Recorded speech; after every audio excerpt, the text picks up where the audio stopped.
नमस्कार साथियों, मैं डॉक्टर सुनील कुमार वार्ष्णेय अपने नॉलेज एंड इन्फॉर्मेशन चैनल पर आपका स्वागत करता हूं।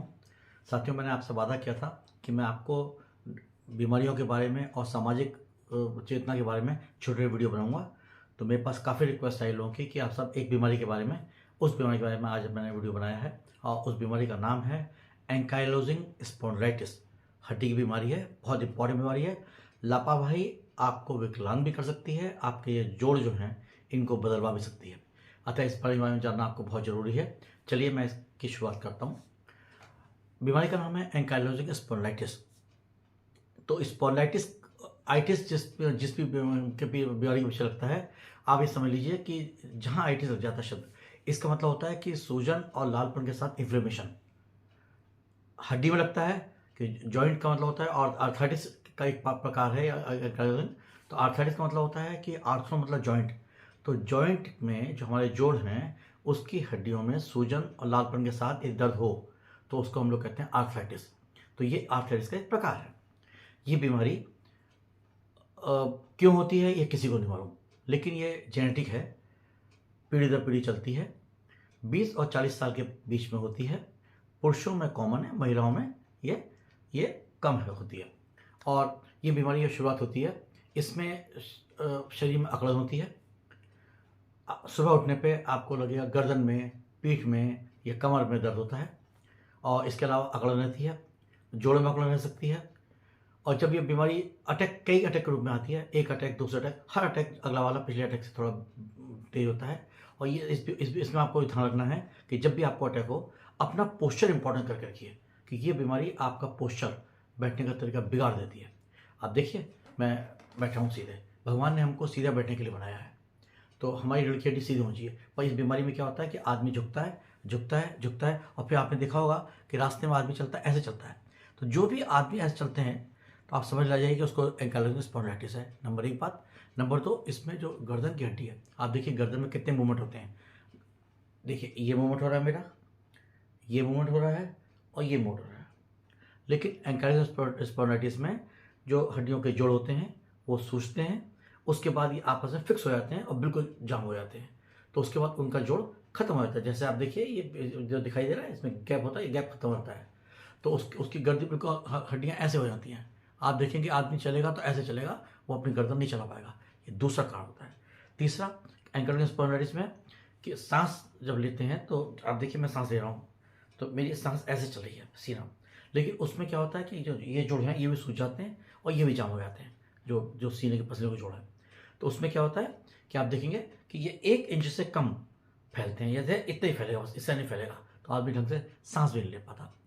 जोड़ों के जो अपने कूल्हे के जोड़ हैं वो जाम होने लगते हैं और दर्द करने लगते हैं। ये इसके कुछ कारण हैं जिनसे आप पहचान जाएंगे कि आप बीमारी हो रही है। लेकिन फिर करें क्या? यदि मान लिया आपको लगता है कि बीमारी हो रही है और किसी को बहुत सुबह दर्द हो रहा है और बहुत दर्द है, तो अब आप करेंगे क्या उसमें? तो उसका तरीका मैं बता रहा हूँ। उसका तरीका ये है कि जब भी आपको लगे अटैक आया और आपके शरीर में ये बीमारी हो रही है, तो आप सबसे पहले अपना पोस्चर को इम्पोर्टेंट रखिए।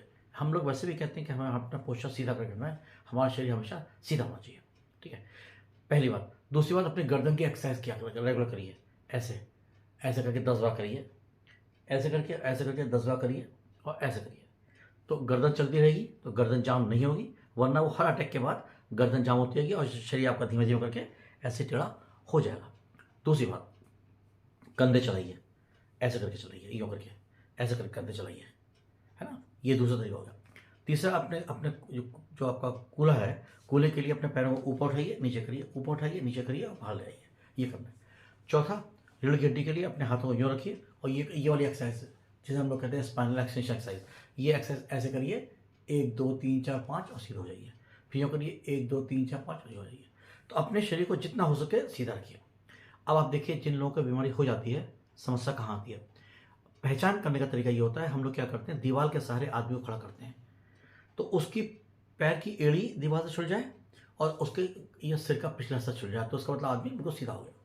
पर जिन लोगों की बीमारी आगे बढ़ जाती है, उसमें क्या होता है, वो यूँ हो जाते हैं। तो दीवार, पैर की एड़ी तो दीवार से छुड़ रही है, लेकिन गर्दन क्या है, गर्दन में इतना गैप या इतना गैप बन जाता है और वो सीधा नहीं हो पाता। ये इसकी एक पहचान है। तो इसकी पहचान में क्या हो गया कि गर्दन का अकड़ जाना, शरीर का अकड़ जाना, सुबह के समय दर्द होना, जोड़ों का अकड़ जाना, काफ़ी दर्द होना और सांस लेने में तकलीफ होना। अब आती हैं इसकी जांचें। जब आप डॉक्टर के पास जाएंगे, डॉक्टर आपकी जांचें कराएंगे। तो डॉक्टर इसमें क्या करते हैं, सबसे पहले कराते हैं आपका एक्सरे। आपकी हिस्ट्री सुनने के बाद एक्सरे में क्या होता है कि जैसे मैंने कहा रीढ़ की हड्डी होती है, देखिए गुड़िया ऐसे होती हैं, बीच में गैप होता है, तभी तो हम यूँ करके चलते हैं। पर इसमें क्या होता है कि ये जो रीढ़ की हड्डी की जो वर्टिब्रेज है वो जाम हो जाती हैं।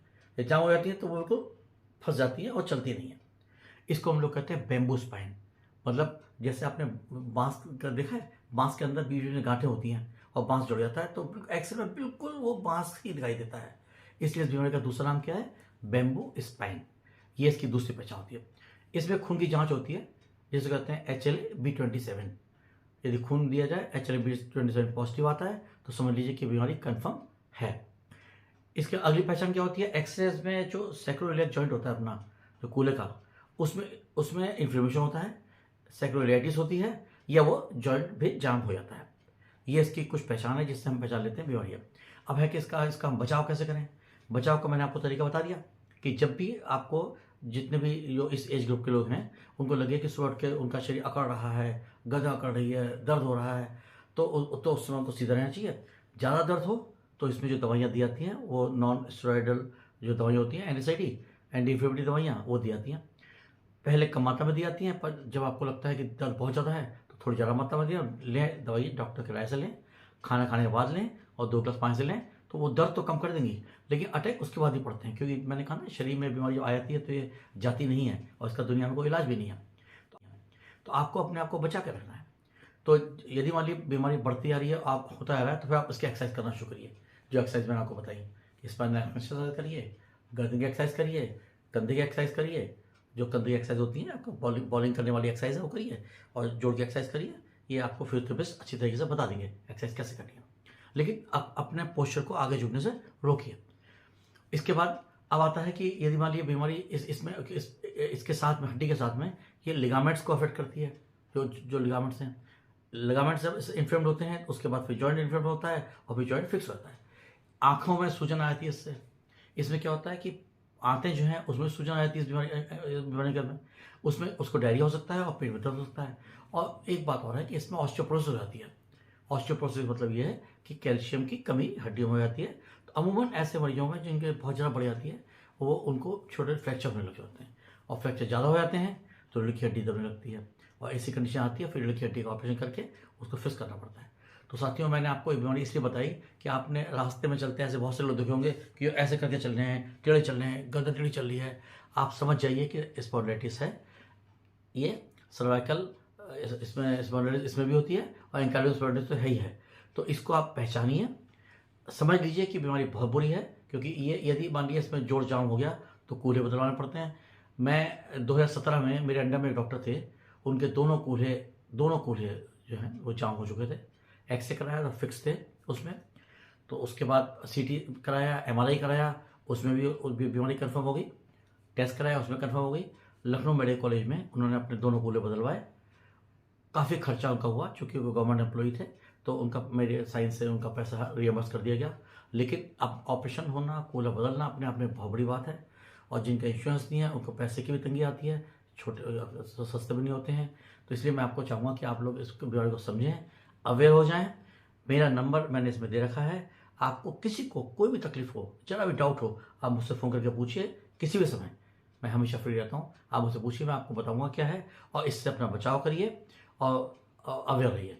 तो साथियों, आज के चैनल में तो मैं ये लेके आया हूँ। अगले जो मेरा एपिसोड होगा उसमें मैं आपको दूसरी बार बताऊँगा। मेरे इस चैनल को लाइक करिए, सब्सक्राइब करिए। Thank you.